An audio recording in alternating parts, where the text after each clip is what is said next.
조금 특별한 뉴스를 전해드립니다. 1학년 학생들이 입학 100일을 맞이했다고 합니다.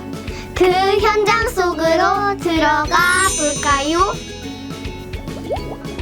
먼저 하나님의 자녀라는 정체성을 돌아보며 왕관 만들기를 했습니다. 입학부터 지금까지 성장하게 해주신 하나님을 기억할 수 있었습니다. 와, 1학년 최고예요.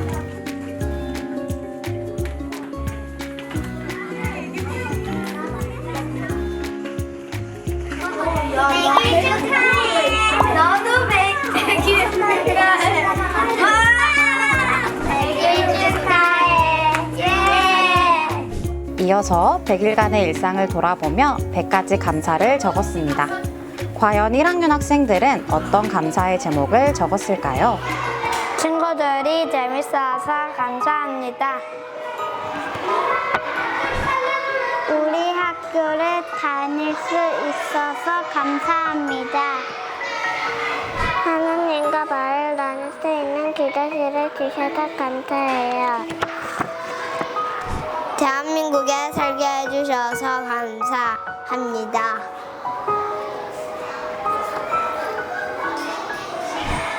하나님, 우리가 말씀을 외우게 해주셔서 감사합니다. 예수님 주셔서 감사해요. 하나님, 우리의 힘이 되어주셔서 감사합니다.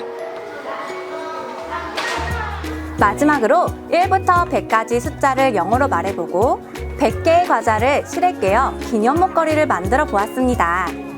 그리고 안경을 만들어 직접 써보기도 했답니다. 이렇게 정성 들여 만든 기념품을 보며 하나님의 인도하심이 있었다는 것을 우리들 마음속 추억 앨범에 저장했답니다. 우와! 정말 감사한 시간을 보냈네요. 앞으로도 예수님의 멋진 제자가 되겠습니다. 지켜봐 주세요.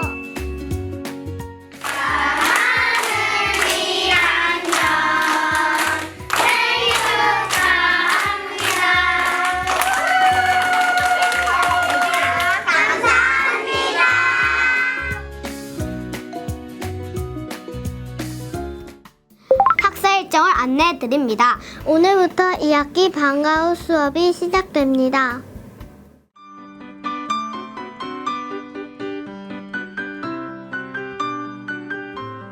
여러분 안녕하세요. 지난 주말 우리 학교 중등학생들, 특히 9학년 학생들이 교회 중등부 와우페페 축제 준비하느라 수고가 많았습니다. 학교 공부하랴, 교회 사역하랴 정말 힘들었을 텐데 여러분이 헌신에 박수를 보냅니다. 여러분도 느꼈겠지만 선하고 좋은 일을 할 때도 열심을 다하고 열정을 다해야만 좋은 열매를 맺을 수 있다는 거 느끼셨지요? 어떤 학생들은 공부가 싫어서 예능을 하고 실용음악이나 체육을 선택하기도 합니다. 하지만 실제로 이 분야 역시도 피나는 노력을 해야지만 좋은 열매를 맺을 수 있겠지요. 자, 이 시간은 유명한 음악 한번 들어볼까요?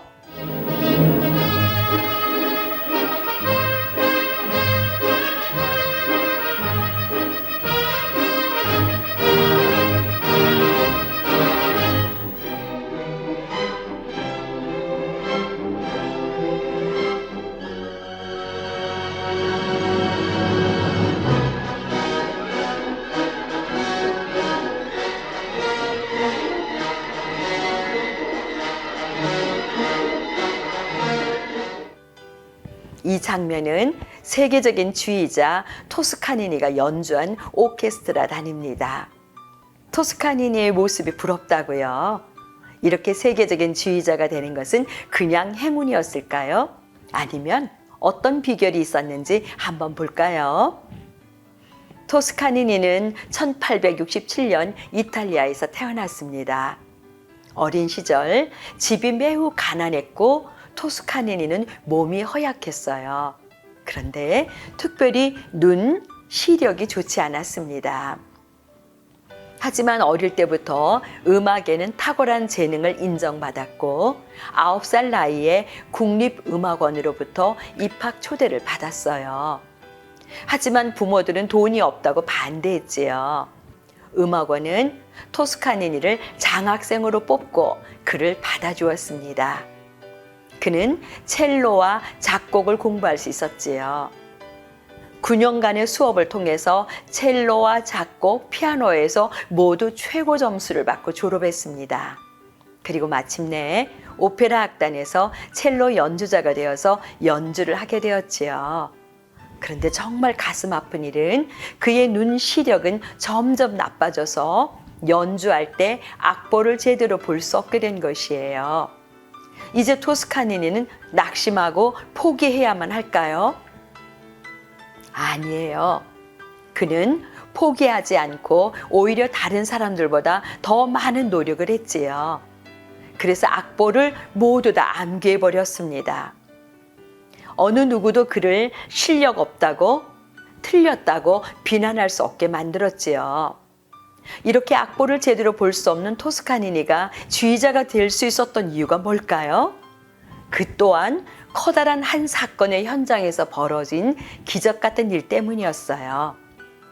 1886년 6월 브라질에서는 로시 오페라단이 오페라 아이다를 공연하고 있었지요. 물론 토스카니니도 첼로 연주자로 그 단원이었습니다. 그런데 문제가 생겼어요. 오페라단의 지휘자와 연주자들 사이가 좋지 않았던 거예요. 갈등하고 다투는 이런 불협화음이 정리되지 않은 채 공연을 준비하다 보니 더 큰 마찰이 생겼습니다. 마침내 공연하는 당일이 되었어요. 그런데 지휘자와 연주자들은 리허설 때부터 말다툼을 했지요. 모든 대원들의 마음이 상하자 지휘자도 굉장히 속상해서 그만 사표를 던지고 공연장을 떠나버렸습니다. 세상에 어떻게 이런 일이 있을 수 있죠? 오페라단은 다급해서 부지휘자인 합창지휘자를 지휘대에 세웠어요. 하지만 공연장의 연주는 이미 추락하고 있었습니다. 관객들이 혹평과 야유를 받게 되자 결국 합창지휘자도 단에서 내려오게 되었어요. 지휘자가 없어진 오케스트라는 혼란에 빠졌습니다. 큰일이다. 지금 당장 아이다의 악보 전체를 파악하고 있는 지휘자를 어디서 구하지? 고민 끝에 연주자들은 평소에 열정과 암기에 탁월했던 20살의 첼리스트 토스카니니에게 지휘를 맡겼습니다. 단원들은 반신반의하면서 그를 바라보았죠. 지휘대에 오른 토스카니니는 보면대에 놓여있는 악보를 그만 덮어버렸습니다. 왜냐하면 그는 이미 악보를 몽땅 암기하고 있었기 때문이지요. 리허설 한 번도 없이 토스카니니는 이 대곡을 성공적으로 지휘하였고 연주자들과 관객들은 환호성을 지르며 열렬한 박수를 보냈습니다. 이로 인해서 그는 온 세계가 주목하는 지휘자가 되었지요. 이 사건 이후부터 토스카니니는 본격적인 지휘자로서 온 세계를 다니며 활동을 하는 가장 유명한 지휘자가 되었습니다.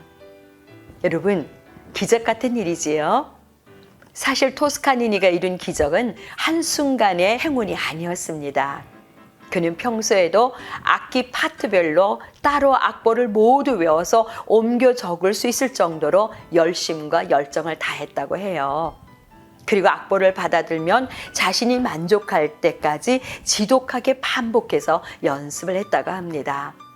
지휘자로서 악보를 볼 수 없는 치명적인 약점을 가졌지만 그는 끊임없는 도전과 부단한 노력의 결과로 최고의 지휘자가 된 것이지요. 초인적인 암기력으로 그가 암기하고 있는 곡은 대략 200여 곡, 교향곡 100여 곡, 오페라 곡을 안보해서 지휘할 수 있었던 것이에요. 또한 음악을 향한 뜨거운 열정 때문에 은퇴할 나이인 70세에도 미국의 NBC 교향악단을 새로 맡아서 수많은 레코딩 작업까지 했다고 합니다. 역사의 길이 남을 지휘자가 그냥 만들어진 것은 아니지요. 여러분은 어때요? 어떤 분야라도 쉽게 열매 맺는 것이 아님은 기억해야 해요. 수고와 땀과 그리고 고난의 시간이 없었다면 곡식도 과일도 익어가지 못하는 것과 같은 거지요. 벌써 9월이 시작됩니다. 여러분도 토스카니니처럼 열심을 다하면 좋겠어요. 변명과 핑계보다는 스스로 자신이 대견스러울 만큼 열심으로 도전해 보길 바래요. 여러분 사랑해요.